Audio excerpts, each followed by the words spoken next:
bienvenue sur Entre nous, le podcast dédié aux marchés financiers. Ici, on décrypte et on vous rend plus simple la compréhension de ces marchés. Aujourd'hui, on va voir avec Fatih Aïchouch, responsable commercial à l'unité de solutions financières chez Groupama, pourquoi on observe des moins-values sur nos plans d'épargne retraite. Et surtout, il va nous donner des conseils précieux pour optimiser au mieux notre épargne dans ce contexte si particulier. Alors l'année 2022 s'inscrit dans le rouge pour bon nombre de marchés financiers, qu'ils soient européens, américains ou encore émergents. C'est un véritable contre-pied à l'année 2021 où on avait vu des performances records. Alors la baisse généralisée de 2022 s'explique par de nombreux facteurs. Le premier, géopolitique, on a le conflit russo-ukrainien en tête. On a aussi de mauvaises perspectives en termes économiques. Et enfin, le mot qui fait vaciller les marchés financiers, c'est l'inflation actuellement. Oui, ces trois facteurs, les épargnants les voient, les touchent du doigt, c'est quelque chose d'assez complexe à comprendre. Alors est-ce que vous pouvez nous dire assez simplement pourquoi le conflit russo-ukrainien et l'inflation surtout perturbent les marchés? Est-ce que ça fait peur aux investisseurs, c'est ça? Alors, le cocktail de toutes ces mauvaises nouvelles font que bon nombre d'entreprises vont peut-être avoir des profits un petit peu moins importants à l'avenir. Et bien évidemment, moins de profits signifie souvent des baisses au niveau de la valorisation, au niveau des marchés financiers. Cette inflation, elle est présente, elle est élevée et bon nombre d'acteurs, notamment politiques ou encore économiques, vont tout faire pour la freiner.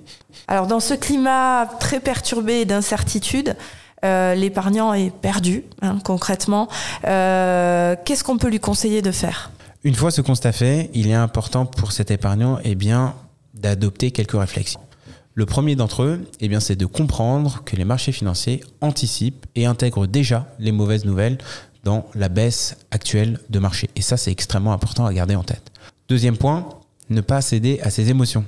On a beaucoup de mauvaises nouvelles au niveau des JT ou encore sur les sites spécialisés. Alors, ne pas céder à ses émotions, en fait, ça veut dire ne pas retirer cette épargne. Tout à fait, ne pas retirer ou encore ne pas sécuriser son épargne, puisqu'on oublie souvent que, et c'est un peu le troisième point, que les rebonds de marché arrivent après les baisses. C'est quelque chose qu'on a oublié assez souvent. Les rebonds de marché suivent les périodes de baisse et ils sont souvent spectaculaires, notamment comme en 2020. Il faut être présent, il faut être investi pour justement bénéficier de ces marchés qui vont rebondir. À long terme.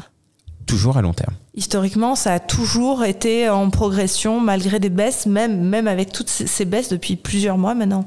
Alors oui, les marchés ne sont pas un long fleuve tranquille, ils fonctionnent par à-coups, on a de nombreux à-coups sur ces marchés financiers, mais encore une fois, quand on se situe sur un horizon long terme, on voit que en tendance, ils sont en positif. Comme les marchés sont bas, est-ce que c'est pas une opportunité aussi d'investir maintenant pour gagner plus tard? Ce qui se passe sur les marchés financiers, c'est un peu comme les soldes. Vous avez des prix qui sont beaucoup plus bas comparativement il y a encore quelques semaines. Donc pour ceux qui le peuvent et ceux qui ont un horizon d'investissement long, ils peuvent venir profiter des niveaux assez bas des marchés financiers à condition de rester sur le long terme. Vous avez aimé cet épisode? Alors n'hésitez pas à écouter les autres dédiés aux marchés financiers sur notre chaîne YouTube Ganneureux Courtage.